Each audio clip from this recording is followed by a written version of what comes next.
Selamat pagi teman-teman semuanya. Pada kesempatan kali ini saya akan membahas mengenai kewargaan digital. Jadi pada zaman yang sudah serba maju sekarang ini, ada salah satu aspek yang perlu kita pahami bersama, yaitu kewargaan digital. Kewargaan digital ini tuh adalah sebuah konsep yang dapat digunakan untuk memberikan pengetahuan mengenai penggunaan teknologi dunia maya dengan baik dan benar. Atau kewargaan digital ini juga dapat didefinisikan sebagai norma perilaku yang tepat dan bertanggung jawab atas penggunaan sebuah teknologi.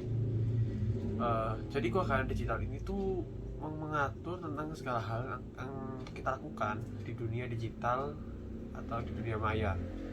Maka dari itu ada beberapa undang-undang yang mengatur mengenai penggunaan digital yang baik dan benar ini.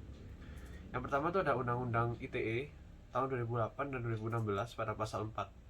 Undang-undang itu bertujuan untuk memajukan pemikiran dan kemampuan di bidang penggunaan teknologi informasi dengan penuh rasa tanggung jawab. Tujuan berikutnya itu adalah memberikan rasa keadilan dan kepastian hukum bagi para pengguna teknologi informasi. Kemudian yang kedua itu ada Undang-Undang pasal 27 sampai 29 yang berisi tentang pelanggaran tindakan digital yang dapat merugikan orang lain, seperti tindakan asusila, pencemaran nama baik, pengancaman, dan hoaks yang terkait SARA. Dan berbagai kejadian tersebut akhir-akhir ini sedang banyak terjadi. Kemudian pada undang-undang berikutnya itu adalah Undang-Undang pasal 30 sampai 33. Jadi undang-undang itu berkaitan dengan hak privasi dari cybercrime dan upaya sejenisnya yang merugikan khalayak umum. Pasal ini pun mirip dengan yang atas tadi. Kemudian selanjutnya itu adalah kewargaan digital ini tuh mempunyai sebuah literasi. Literasi ini adalah suatu kegiatan yang harus dapat dipahami oleh masyarakat bahwa melalui literasi ini kewargaan digital yang baik dan benar itu dapat terwujud. Literasi itu terbagi menjadi 6 macam. Yang pertama itu adalah literasi baca tulis. Jadi literasi itu benar-benar berkaitan dengan pemahaman, pemikiran kritis, penulisan logis dan rasional. Kemudian ada literasi digital. Literasi ini tuh sekarang sudah menjadi sebuah kehidupan di masyarakat yang sangat erat, di mana kegiatan digital itu menjadi salah satu aspek penting seperti penerimaan berita, memberikan informasi, cara, tips dan trik atau lainnya. Kemudian ada literasi numerik. Literasi numerik ini adalah literasi yang berkaitan dengan angka-angka. Kemudian ada literasi sains. Sains ini berkaitan dengan jurnal dan segala pengetahuan umum yang ada baik di internet, di buku, ataupun dimanapun yang berkaitan dengan ilmu pengetahuan. Kemudian ada literasi finansial. Literasi finansial itu literasi yang berkaitan dengan moneter, keuangan, dan segala hal yang berkaitan dengan dunia perbankan mungkin. Itu semua berkaitan dengan literasi finansial. Kemudian ada literasi budaya atau kewarganegaraan. Literasi ini tuh berkaitan dengan pemahaman budaya bangsa dan memahami hak dan kewajiban sebagai seorang warga negara. Jadi ketika kita tinggal di sebuah negara, kita pun harus mengikuti aturan dan undang-undang yang berlaku di negara tersebut. Nah, Indonesia itu adalah salah satu negara dengan jumlah penduduk yang sangat banyak, sehingga tentunya penggunaan teknologi pun yang berkembang pesat ini tentu sangat dipengaruhi oleh media sosial. Dan karena penduduk yang banyak, maka penggunaan media sosial di Indonesia pun bisa dikategorikan cukup tinggi dan banyak yang menggunakannya. Oleh karena itu, media sosial ini pun pada masa sekarang ini tuh berpotensi membuat nilai dan jati diri bangsa serta pengamalan nilai Pancasila tuh mulai memudar.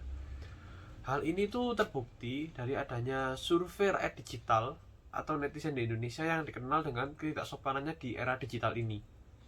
Bahkan Indonesia itu menduduki peringkat atas sebagai negara yang netizennya itu paling tidak sopan di Asia Tenggara.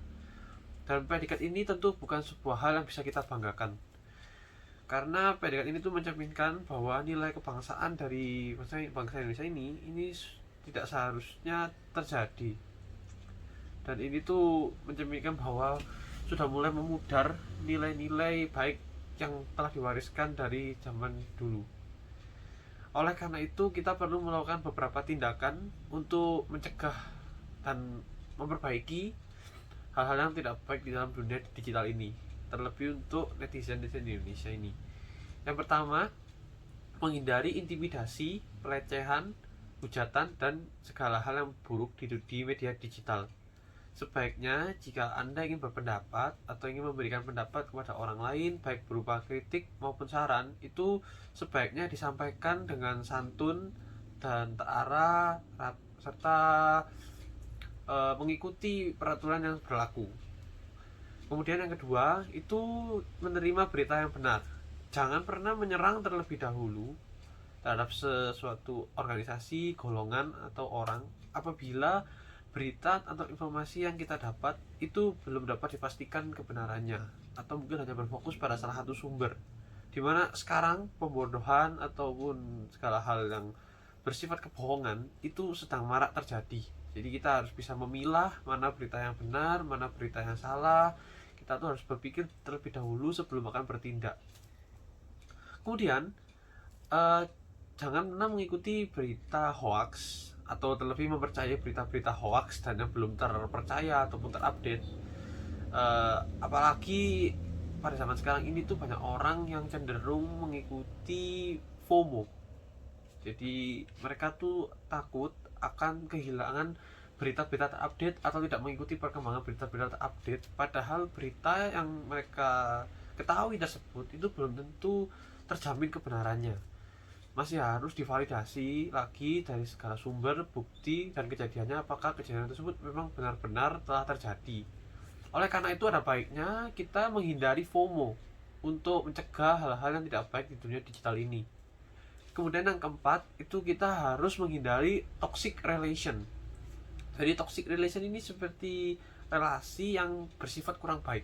Jadi di dalam relasi atau perkumpulan tersebut itu sifatnya itu lebih ke arah mungkin kenakalan remaja, atau mungkin berkata kasar, bertindak buruk, dan segala hal lain yang bersifatnya itu negatif. Nah, ada baiknya kita tuh menghindari pergaulan atau toxic relation yang seperti itu. Dan apabila hal tersebut sudah terlanjur terjadi, ada baiknya kita tuh berpikir dengan kritis dan tidak perlu menanggapinya dengan emosi sesaat. Nah, jadi kita tuh harus menanggapinya tuh dengan penuh lapang dada dan santai, dan kita tuh yakin bahwa pasti akan ada jalan keluar dari permasalahan ini. Oleh karena itu, kesimpulannya adalah bahwa jadilah manusia digital yang bijaksana, karena bagi banyak kita benar yang tidak benar, maka itu akan menjadi sebuah bumerang bagi kita. Bahkan bisa berdampak di kehidupan nyata, ya. Bangsa yang baik adalah bangsa yang mengamalkan nilai luhur para pendahulu. Maka dari itu jangan sampai kita dianggap sebagai orang yang tanggap digital, namun malah menjadi buta akan luhur dan itikat baik yang seharusnya sudah kita anut dari sejak zaman dulu, sesuai dengan etika yang baik. Sekian dari saya, terima kasih.